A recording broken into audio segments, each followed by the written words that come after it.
এই তুমি কি করতেছো? তোমার যে বললাম একটু শরবত বানাও। শরবতই তো বানাইতেছি। কিসের শরবত বানাও তুমি এটা? লেবুর শরবত। তোমার লেবু শরবত বানাইতে বলছি? তোমার না বেলের শরবত বানাইতে বললাম? বেল নষ্ট হয়ে গেছে ওইটা। নষ্ট হলো কিভাবে?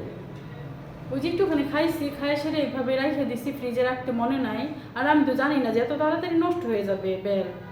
পরে হচ্ছে বিকেলবেলা ভাঙছি, রাত্রেবেলা ওইটা দিয়ে করতে গেছে, যাই দেখি উপরে কিরকম ফাঁকুনটা তৈরি গেছে।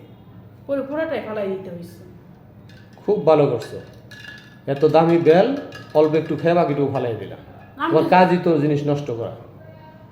যা চাও তাই তো পাও, এই জন্য কোনো ইয়ে নাই।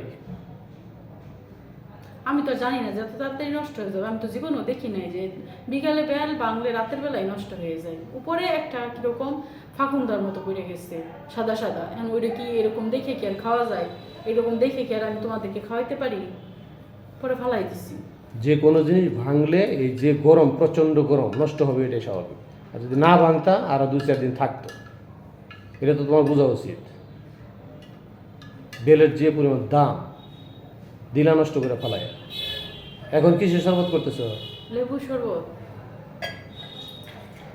এই লেবুর শরবত তো আবার দিয়ে চিনি দিয়া, এটা তো উপকার না। এই গরমের ভিতরে গুড় নাই তো। আখের গুড়ের শরবত হলে বেল দিয়া খুব ভালো হতো, যে প্রচণ্ড গরম।